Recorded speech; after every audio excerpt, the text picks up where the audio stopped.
सम्मानित बुद्धिजीवी गण हमारे बीच में हैं और प्रदेश के विभिन्न जिलों से आप जो नौजवान और छात्र जो आए हैं, मैं सबसे पहले एक मजदूरों का संगठन जिसका मैं कार्य करता हूं, केंद्रीय श्रमिक संगठन AIUTUC जिसका नाम है, उसकी तरफ से शहीद आजम भगत सिंह को श्रद्धांजलि अर्पित करता हूं। और आप लोगों ने, प्रदेश के सचेत युवा जो आप बैठे हैं, आपने ये कार्यक्रम आयोजित किया यहाँ पूरे स्टेट लेवल का, और विभिन्न जिलों से आप 2 आए, 5 आए, 7 आए, 1 आए, पूरे प्रदेश के हर जिला से आप लोग आए। 8-10 जिला के साथी यहाँ अपने विचार भी रखे हैं। शहीद आजम भगत सिंह हमारे लिए जिए और हमारे लिए मरे, इसलिए हमारा ये नैतिक, अरे बच्चों बैठ जा, रचित बैठ जा, इसलिए हमारा ये नैतिक फर्ज है कि हम ऐसे महापुरुष जिन्होंने समाज के लिए सब कुछ दे दिया, इस देश का भविष्य बनाने के लिए हम उनको याद करें, उनको हम सम्मान करें। ये हमारा नैतिक फर्ज है। उस नैतिक फर्ज को निभाने के लिए, और क्या हमारे ऊपर आज एक छात्र युवा होने के नाते क्या दायित्व है हमारे ऊपर आज समाज का, अपने उस फर्ज को समझने के लिए ये श्रद्धांजलि सभा आयोजित की जा रही है। मैं छात्र जीवन में खुद DSO रहा हूं। छात्र जीवन के बाद मैं खुद आपके संगठन DYO में रहा हूं। प्रदेश के सचिव की भूमिका मैंने निभाई।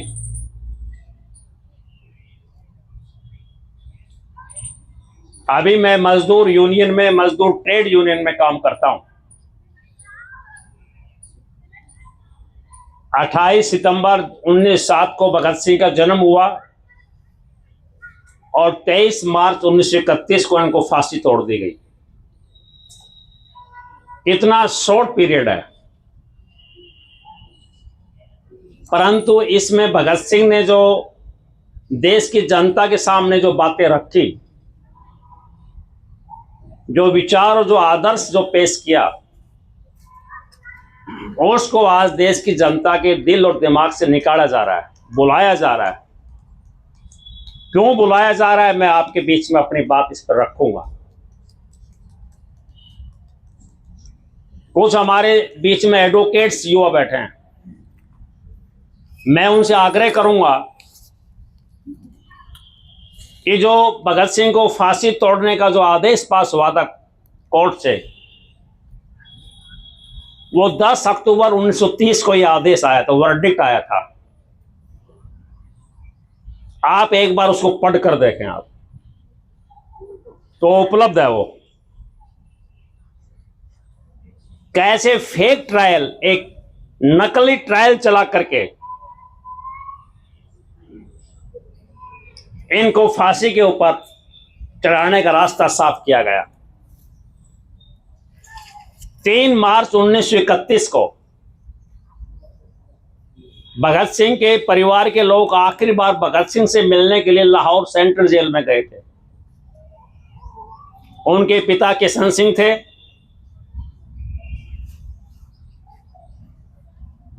उनकी मां विद्यावती थी, और उनकी 2 चाची जो विधवा हो गई थी,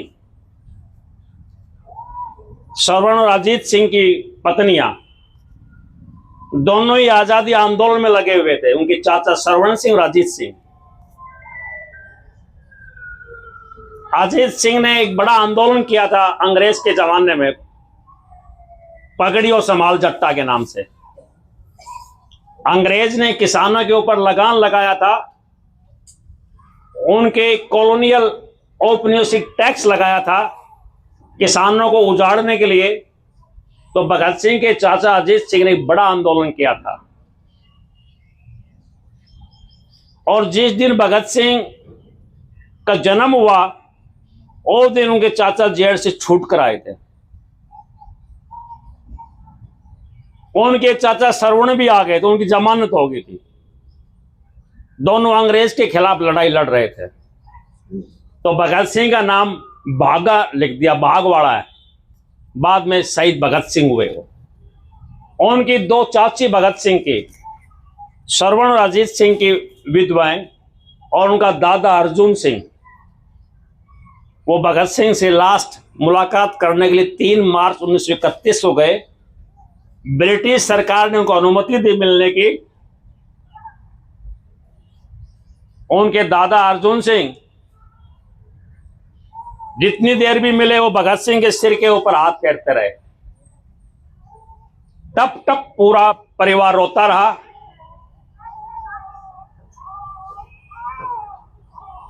और क्योंकि भगत सिंह का बचपन दादा की गोद में बीता था।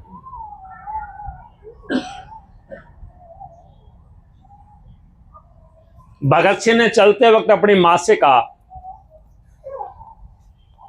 कि अम्मा, मेरी डेड बॉडी लेने के लिए आप मत आना, मेरी लाश लेने के लिए आप मत आना, आप भाइयों को भेज देना। भगत सिंह के 2 भाई भी वहां मौजूद थे, इनके ये दोनों आ जाएंगे, कुलबीर और दूसरा। क्योंकि आप लाश लेने के लिए आएंगे, मेरी लाश को देख करके आप रो पड़ेंगे, तो दुनिया ये कहेगी भगत सिंह की मां रो रही है। वो मुलाकात करके चले गए। जब ये कोर्ट का फैसला आया कि फांसी तोड़ी जाएगी, पूरे हिंदुस्तान में आंदोलन शुरू हो गया भगत सिंह, राजगुरु सुखदेव को लेकर के। लाहौर के कॉलेज में स्ट्राइक हो गई। नौजवानों ने केवल पंजाब में नहीं, पूरे देश में, बंगाल तक, मद्रास, चेन्नई में,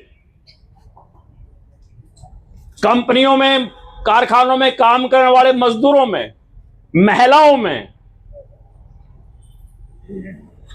वो फैसला अंग्रेजी अखबार में दी ट्रिब्यून में छपा।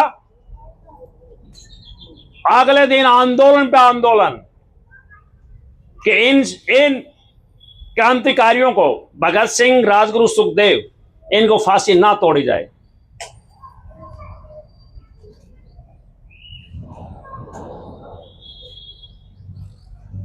चौबीस मार्च को फांसी की डेट डिक्लेयर कर दी गई।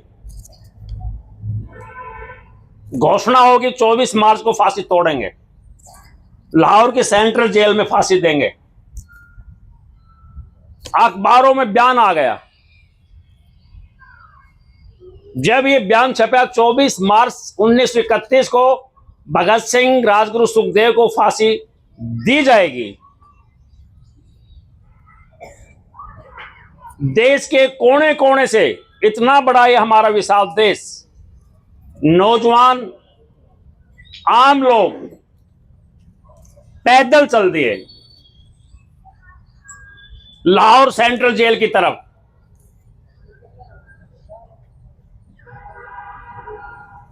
और फांसी से कई दिन पहले हजारों हजार लोग लाहौर सेंट्रल जेल के मुख्य दरवाजे के ऊपर इकट्ठा होते चले गए।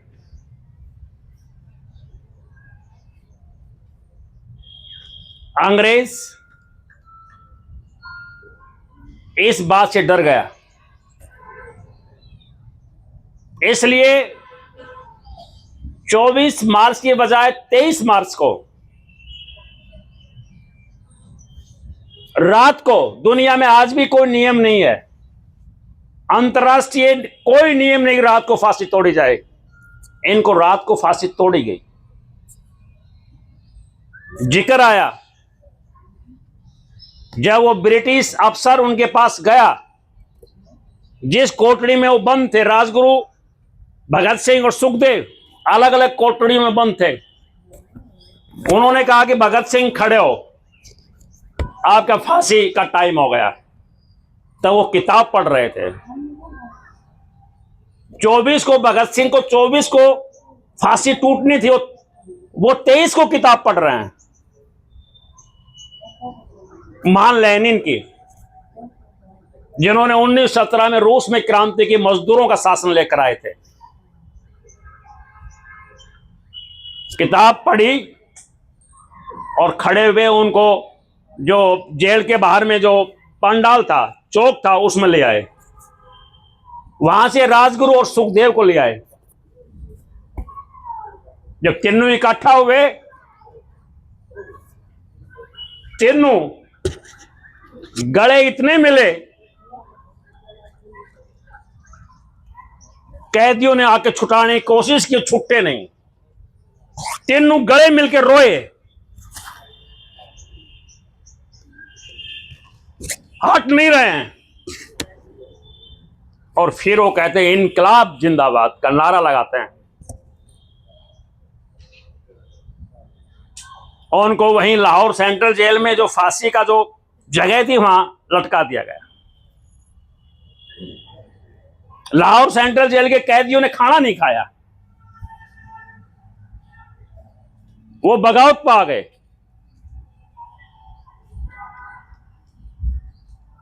और जब लाहौर सेंट्रल जेल की दीवार को तोड़कर, इतनी ऊंची दीवार है, दीवार को तोड़ करके उनकी लाशों को निकाला गया। मेन दरवाजे से नहीं, मेन दरवाजे पे देश की जनता खड़ी है।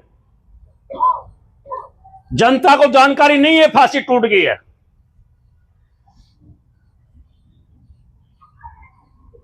लाहौर सेंट्रल जेल की दीवार को तोड़ा गया और तोड़ करके उनके लाशों के टुकड़े किए गए, काटा गया उनको, फिर बोरी में डाला गया तीनों बहादुर नौजवानों की लाश को, और सतलुज नदी में मिट्टी का तेल डालकर आग लगा दी। जनता को पता लगा, वो सतलुज की तरफ दौड़ पड़े। जो लोग पहले थे, पता लग गया कि भगत सिंह को, ये खबर भी अंदर से आ गई कि भगत सिंह को कत्ल कर दिया, फांसी तोड़ दी। देश की जनता वहां चल पड़ी। फिर क्या हुआ? इसी डीवाईओ संगठन ने शहीद भगत सिंह की बहन बीबी अमर कौर को बुलाया था 1983 में। वो रोहतक के गांव मातनहेल में आई थी और रेवाड़ी के गांव निमोठ में आई थी। उन्होंने कहा भगत सिंह का एक कटा हुआ हाथ आज भी हमारे पास है।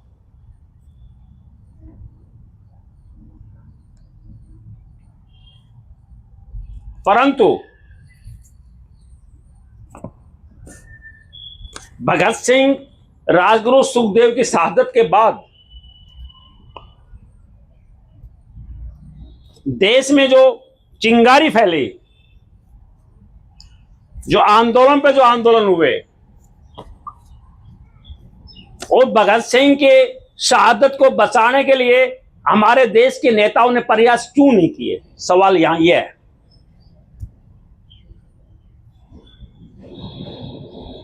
आजादी आंदोलन की बागडोर महात्मा गांधी जी के हाथ में थी।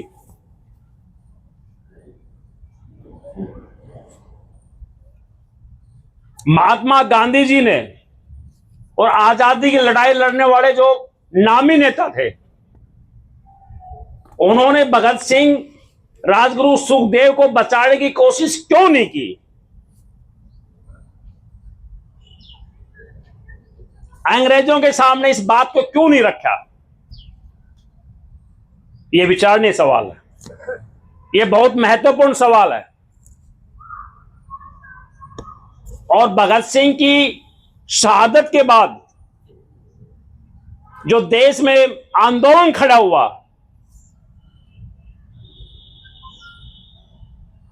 हर नौजवान के सीने के ऊपर भगत सिंह की फोटो, कांग्रेस के एक नामी नेता हुए सीताबी पटाभी मैया, जिन्होंने उस जमाने में नेताजी सुभाष चंद्र बोस के खिलाफ कांग्रेस में चुनाव लड़ा था, वो महात्मा गांधी के उम्मीदवार थे।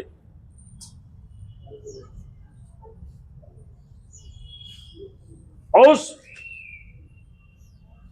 नेता ने कहा कि भगत सिंह महात्मा गांधी से भी ज्यादा लोकप्रिय हो गए।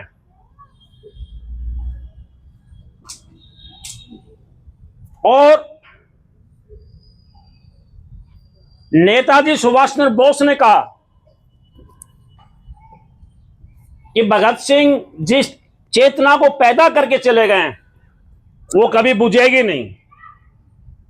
भगत सिंह नाम नहीं रहा, भगत सिंह जुल्म के खिलाफ, अत्याचार के खिलाफ, शोषण के खिलाफ एक बगावत का प्रतीक का नाम भगत सिंह है, ये नेताजी ने कहा।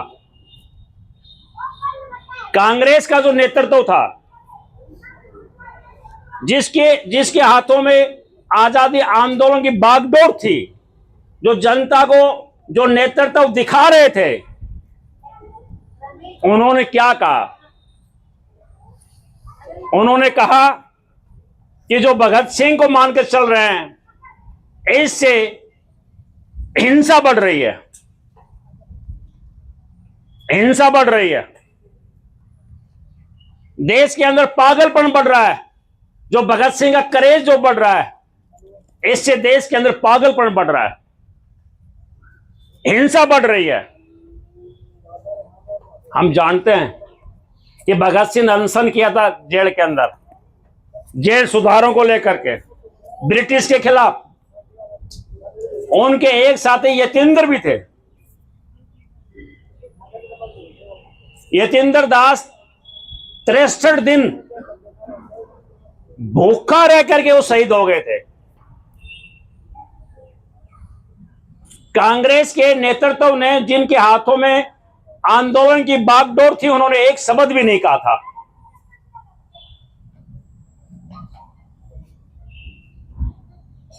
एक शब्द भी नहीं कहा। उसी दिन एग्जीक्यूटिव बॉडी की कांग्रेस की मीटिंग थी, उन्होंने कहा कि एक प्रस्ताव पास किया जाए। वो प्रस्ताव भी यतीन्द्र के ध्यान के ऊपर, शहादत के ऊपर प्रस्ताव भी पास नहीं हुआ।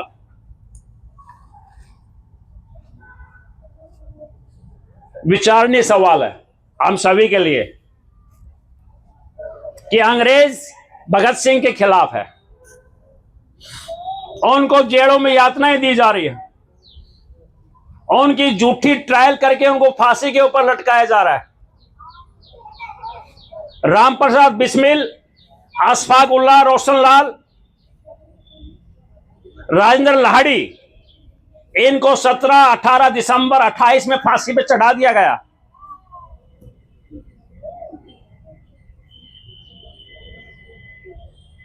सन 1931 में भगत सिंह को फांसी दे दी। अंग्रेज भी खिलाफ है। अंग्रेज जो आजादी की लड़ाई लड़ने वाले और जो लोग थे, अगर उनकी गिरफ्तारी होती तो उनको सोफा पे बैठा करके मेजबानी की तरह उनकी सेवा होती थी इसी देश के अंदर, और इन क्रांतिकारियों के साथ मां अत्याचार होता था। आप पढ़ेंगे, मैं उसकी तफसील में नहीं जा रहा हूं।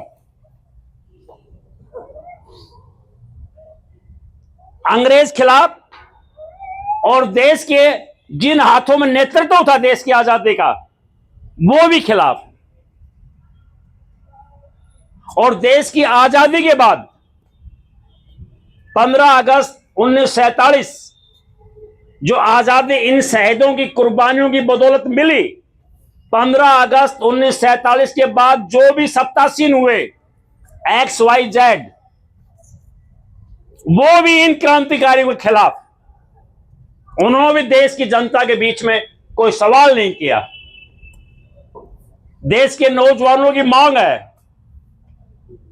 कि 23 मार्च जिस दिन 3 नौजवान शहीद हुए उनको राष्ट्रीय युवा दिवस घोषित किया जाए।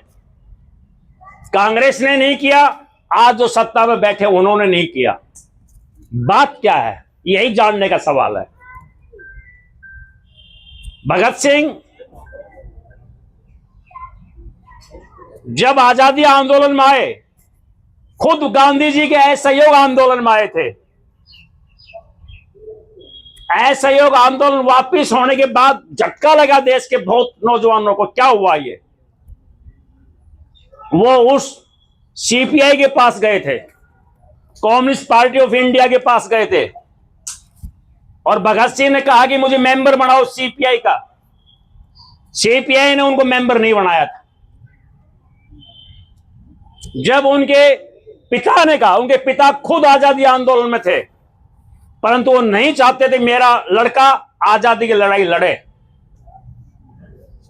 बाप क्रांतिकारी रहेगा, बेटा नहीं होना चाहिए, ये सोच वहां भी थी। वो इस रास्ते पर ना जाए। भगत सिंह की शादी करने के लिए कहा। भगत सिंह की दादी ने जोर लगाया, मां ने जोर लगाया। भगत सिंह उस समय जो सोच थी कि इससे मैं अलग जाऊंगा, वो घर से बाहर चले गए थे। और कहां गए वो पहले CPI वालों के पास गए थे। वहां उनको इनकार कर दिया, जाइए आप। फिर वो कानपुर में गए। आप सुन रहे हैं मेरी बात को? बाद में कर लेना ये फोन आप। फिर वो कानपुर में गए। कानपुर में अखबार बेचने का काम किया। कुछ भी नहीं है।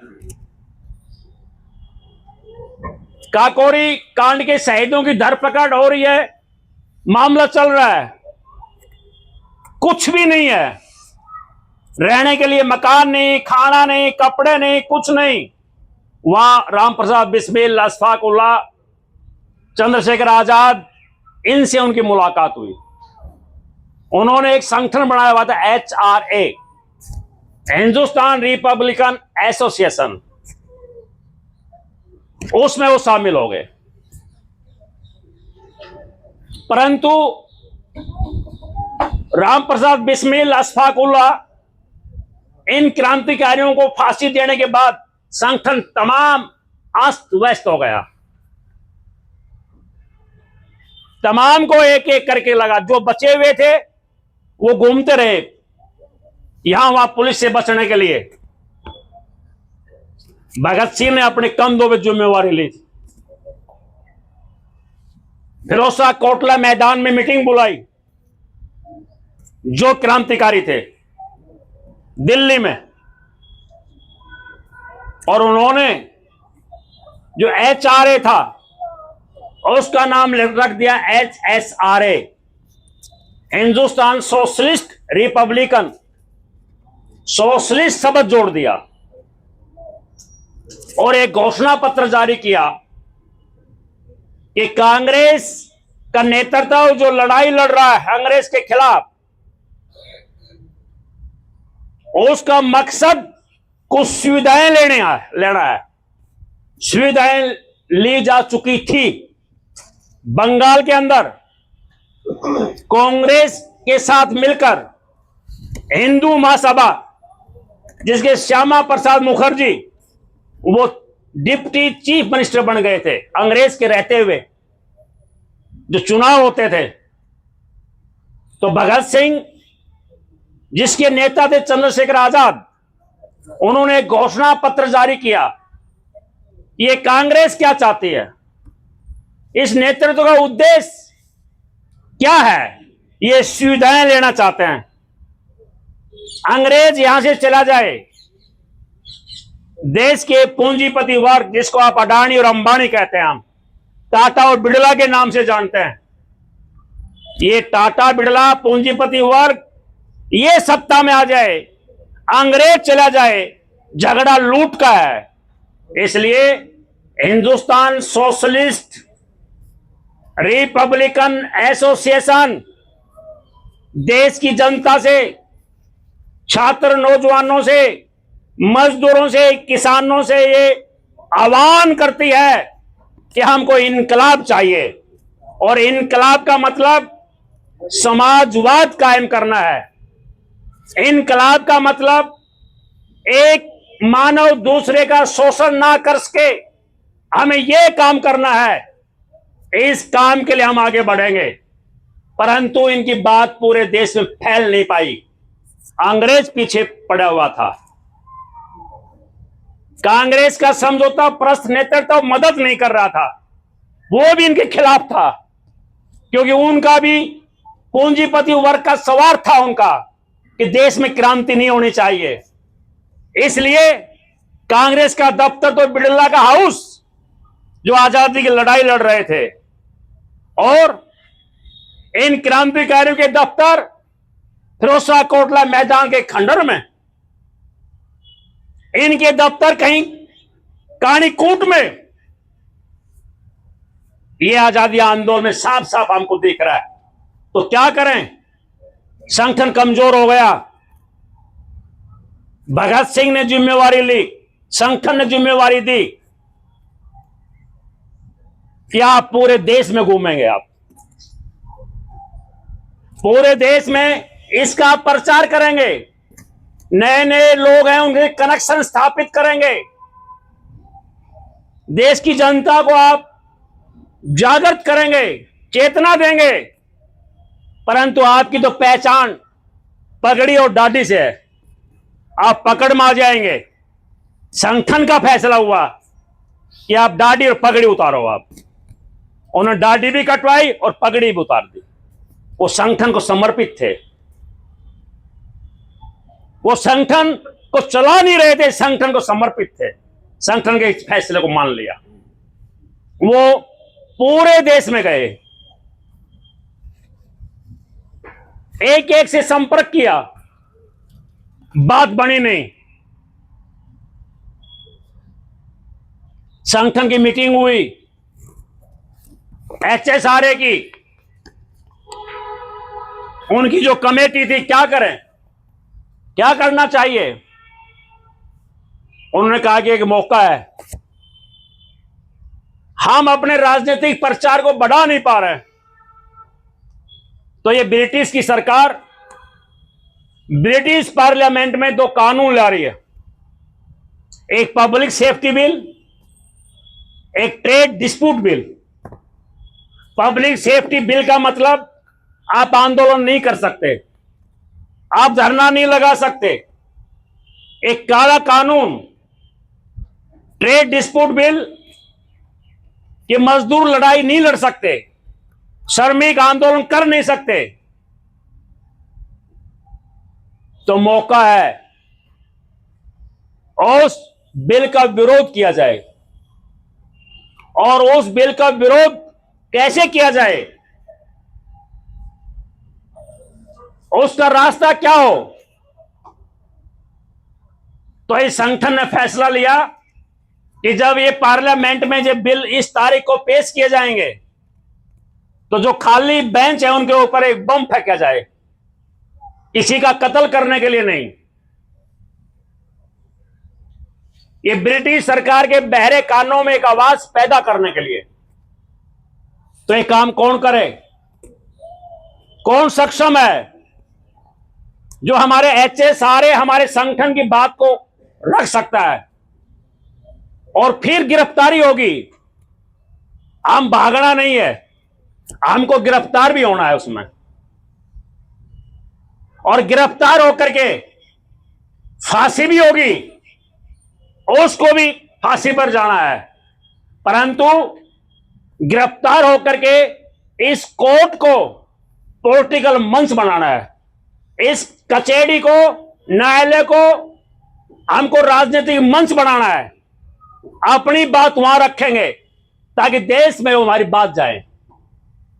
तो इसके लिए भगत सिंह को सेलेक्ट किया गया, बटुकेश्वर दत्त को सेलेक्ट किया गया। आप दो ये काम करोगे आप। उन्होंने वो काम किया, गिरफ्तार हुए और उस कोर्ट को, ब्रिटिश कोर्ट को इन्होंने राजनीतिक मंच बनाया। और उन्होंने जो बयान में वहां कहा, हम उनको अगर सुनेंगे उनके बयान को, भगत सिंह की बौद्धिक क्षमता और उनके सांगठनिक क्षमता को अगर हम देखेंगे, जो अदालत में उन्होंने उस टाइम कहा, हम तमाम की आंख खोल देगा देश की जनता को हम बता पाए तो। उन्होंने कहा हम कैसा देश चाहते हैं। उन्होंने कहा कि हम समाजवाद चाहते हैं, सर्वहारा का नेतृत्व चाहते हैं हम। महान लेनिन के जन्म दिवस के ऊपर उन्होंने जज साहिब को कहा कि हमारा टेलीग्राम महान लेनिन को भेजो आप, हम उनको सलाम करना चाहते हैं। हम शोषणहीन समाज का निर्माण करना चाहते हैं। देशी विदेशी पूंजीपतियों को हम उखाड़ना चाहते हैं। ये हमारा इनकलाब है और ये इनकलाब बम और पिस्तौल से नहीं आएगा, ये विचारों से आएगा। इनकलाब की तलवार विचारों की शान पर तेज होगी। उन्होंने लंबे चौड़े देश की जनता के सामने अपनी बात रखी। उस अदालत को एक राजनीतिक मंच बनाया। किस लिए? ताकि देश के अंदर एक राजनीतिक चेतना चली जाए और देश की जनता समझ ले कि रास्ता, आजादी का रास्ता क्या होना चाहिए। यह काम इन क्रांतिकारियों ने आजादी आंदोलन में किया। परंतु इनको कत्ल किया गया, देश आजाद हुआ, पॉलिटिकल फ्रीडम मिली हमको, राजनीतिक आजादी मिली हमको 15 अगस्त 1947 को। परंतु है क्या? इस आजादी में 15 अगस्त 47 में जो हमको राजनीतिक आजादी मिली, और उसके परिणाम क्या है? आज हर घर दुखी है, परेशान है, अनपढ़ता है। मानव बनने का जो रास्ता है वही रोक दिया गया, मानवीय गुण खत्म कर दिए गए। भगत सिंह में मानवीय गुण थे, इसलिए भगत सिंह बना। और जलियांवाला बाग से खून की सड़ी मिट्टी उठाकर लाया था। उनमें करुणा थी देशभक्तों के प्रति, गरीबों के प्रति उनमें मोह था, दया थी, मानवीय गुण थे, इंसानियत मूल्यबोध थे, चरित्र थी, संस्कृति थी उनके अंदर। आज इन राज करने वाले लोगों ने, सत्तासीन सरकारों ने मानवीय मूल्य बहुत खत्म कर दिए। आदमी को जात और धर्म के नाम से बांट दिया। भगत सिंह ने क्या कहा था? इन तमाम बातों का जवाब है संगठित होना, वर्ग चेतना करना, वर्ग चेतना को प्रज्वलित करना। आजादी आंदोलन में भगत सिंह ने कहा, आज इंसान बनने के रास्ते का अवरोध कर दिया। वो हमको जात पात धर्म के नाम से लड़ा रहे हैं। वो नौजवानों की जिंदगी की तकलीफों की बजाय उनको नस्ली संस्कृति में, उनको नशा में फंसा रहे हैं ताकि आदमी आदमी ना रह सके। तमाम हमारे देश की हालत हमारे सामने है। हमारा फर्ज क्या बनता है? और उस भगत सिंह के अधूरे सपन को पूरा करना, यह हमारा दायित्व है। भगत सिंह जिस इनकलाब को चाहते थे, उस इनकलाब को पूरा करना। उस इनकलाब को पूरा करने के लिए आजादी आंदोलन के एक सेनानी कम शिवदास घोष आए। फिर उन्होंने तमाम क्रांतिकारियों की सीख को, उनकी शिक्षाओं को, उनके आंदोलन के इतिहास को, देश की आजादी के बाद जो हालात बदली, उनके अंदर को ठोस रूप दिया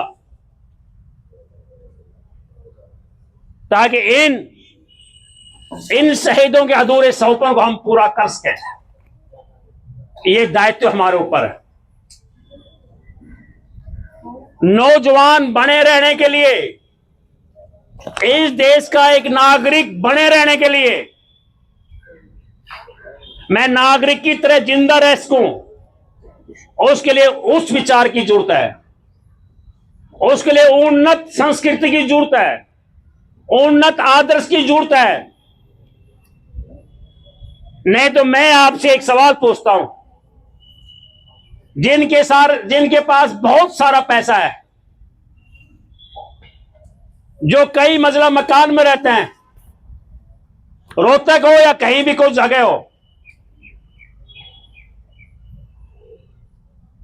उनके बूढ़े मां बाप वृद्ध आश्रम में क्यों जा रहे हैं? इस सवाल का जवाब दो आप। देश के तमाम वृद्ध आश्रम ओवर क्राउडेड हैं, भरे पड़े हैं। उनका बेटा विदेश में नौकरी कर रहा है, अगर मां मर जाए वहीं से वीडियो कॉल करके श्रद्धांजलि अर्पित कर दी गई। जिस मां ने बेटे को पाल पोस कर बड़ा किया, उसकी मां अंधी है, घर बैठी है, 2 रोटी सेक नहीं पा रही है, बच्चा विदेश में नौकरी कर रहा है, और अगर वो मां मर जाए तो वहीं से उसको श्रद्धांजलि भी दे दी लड़के ने। ये इमोशनलेस, ये आवेगहीन, ये भावहीन, ये चीज कहां से आ रही है? ये आसमान से नहीं आई है, ये किसी राम और भगवान ने पैदा नहीं करी, ये हमारा गलत खाना से पैदा नहीं आई। ये इस व्यवस्था ने, इस पूंजीवादी व्यवस्था ने इंसान को हवान बना दिया। इस व्यवस्था ने हर अच्छी चीज को बर्बाद कर दिया और एक नई नस्ल पैदा कर दी जो हमारी मासूम बच्चों को उठा करके उनका रेप करके उनका मर्डर कर सकते हैं। इसी समाज से पैदा हुआ है। यह समाज आज आदर्शहीन हो रहा है। समाज के सामने कोई महान आदर्श नहीं है, समाज के सामने कोई प्रेरणा स्रोत नहीं है। वो कहता है कि नौजवानी का मतलब कुछ पढ़ लिख लो, आप इतने कैरिस्ट हो जाओ, आप पढ़ लिख करके कि आप समाज के तमाम दायित्वों को भूल जाएं। आप वो पढ़ाई क्या काम की है जो इंसान को इंसान ना रखे? हमको कहा जा रहा है आपका काम अपना रोटी धंधा करना है। ये फालतू लोग हैं जो भगत सिंह को याद कर रहे हैं। भगत सिंह था, चला गया। हमको ये सिखाया जा रहा है सामाजिक सोच खत्म हो जाए, किसी गरीब को देखकर आंखों में आंसू आ जाएं। अगर मेरी एक बहन और बेटी सड़क के ऊपर अकेली जा रही है, ये देश वो देश था कि अगर नौजवान सामने से आ रहा है, बेटी की हिम्मत होती थी कि मेरा भाई आ रहा है मुझे बचाने के लिए। वो भाई कौन है, कहां का है, किस जाति का है, कुछ नहीं पता, बस मुझे बचाने के लिए नौजवान आ रहा है। आज नौजवान सड़क के ऊपर चले और उस बेटी का हार्ट अटैक हो जाता है। कैसे बचूं? ये हमारी हालत है। कह रहे हैं देश विकास कर रहा है, क्या यही विकास की परिभाषा है? इसी को हम तरक्की कहें, जहां इंसान को डिह्यूमनाइज कर दिया जाए और उसको आदमी ना छोड़ा जाए, उसको जानवर से भी बदतर बना दिया जाए,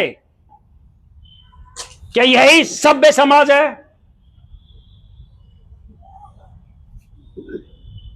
आज शराब के ठेके ऐसे सजे हुए हैं जैसे कोई शादी समारोह पूरे हरियाणा के अंदर। वो लोग हमको संस्कृति की बात पढ़ाते हैं जो सबको शराब पिला रहे हैं।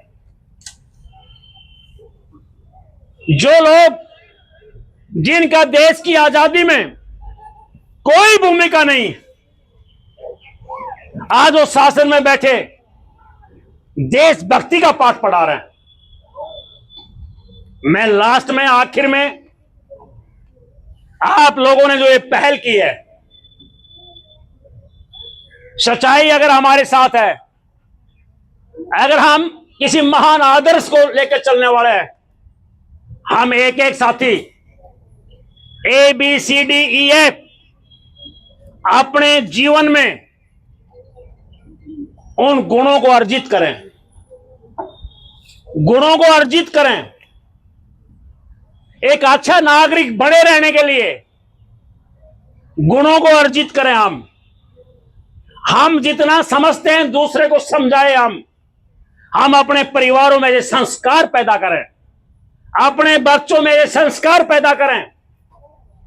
उन गुणों को अर्जित करने के लिए महान आदर्श की जरूरत है, महान विचार की जरूरत है, महान संस्कृति की जरूरत है। ये गुण, ये आदर्श, ये इंसानियत, ये मानवता, ये मेडिकल स्टोर पे मिलने वाली चीज नहीं है। वहां खाना मिल सकता है, दवाई मिल सकती है होटल के ऊपर। इसके लिए आपको संघर्ष करना होगा। जनता के बीच में, जो भगत सिंह ने कहा था, झुग्गी झोपड़ी के बीच में, नौजवानों के बीच में, आप भगत सिंह को फिर जिंदा करना होगा। आप जिंदा कर रहे हैं। पूरे प्रदेश और देश के अंदर ऐसी ताकतें हैं, चाहे उनका नाम DYO हो चाहे DS हो, कि और ताकतें हो जो भगत सिंह के आदर्श को जिंदा रखे हुए हैं। आज भी भगत सिंह हमारे दिलों में जिंदा हैं क्योंकि उनके विचार जिंदा हैं। आप जन जन में हम जाएंगे, हम अपने समाज के प्रति अपनी भूमिका को अदा करेंगे। मैं समझता हूं जो मंजिल छोड़कर गए हैं वो कोसों दूर नहीं है, वो मंजिल नजदीक है। हमें उसकी तरफ बढ़ना है। देश का नौजवान उबाल खा रहा है, देश का नौजवान सड़कों पे खड़ा है, देश के किसान सड़कों पे खड़े हैं। हमें उस इनकलाब की तरफ बढ़ना है। और उसके लिए हम एक एक साथी को अपनी भूमिका को निश्चित करना है, अपनी भूमिका को निश्चित करना है। जब आप चलेंगे, आप अकेले चलेंगे, आप अकेले चलकर आप दो हो जाएंगे। हर कोई अकेला चलता है। हर सुबह उठ करके अकेला चलना शुरू करो, आप समाज को बदल देंगे। आप जो बैठे हैं, आप पूरे हरियाणा से जो आए हैं, आप इस हरियाणा की आप उम्मीद है, हरियाणा की आप आशा हैं। जो यूथ, जो नौजवान फ्रस्ट्रेट है, निराश हताश है, जो मौत के मुंह में आत्महत्या करने के लिए जा रहा है, आप उसकी एक उम्मीद बनकर आप खड़े हो जाएं। मैं चाहता हूं और तभी होगा जब शहीद भगत सिंह के आदर्श को हम अपने जीवन में अपनाएंगे, हम महान साहित्यकारों को पढ़ेंगे। ये नया एक स्कूल, एक नई पाठशाला, जो जीवन दिखाया जा रहा है वो जीवन नहीं है, और उस जीवन को ठीक से समझना होगा, हमको आगे बढ़ना होगा। मैं लास्ट में यही कहता हूं कि हमारी यही सच्ची श्रद्धांजलि होगी। पुनः आपने मुझे यहां आमंत्रित किया अपनी बात रखने के लिए। मैं जिस ढंग से समझता था मैंने आपकी बात रखी है, परंतु लास्ट में ये काफिला रुकना नहीं चाहिए, आप फिर आगे बढ़ेंगे। इसी के साथ मैं अपनी बात खत्म करता हूं। इनकलाब जिंदाबाद, शहीद आजम भगत सिंह जिंदाबाद, अमर रहे। धन्यवाद।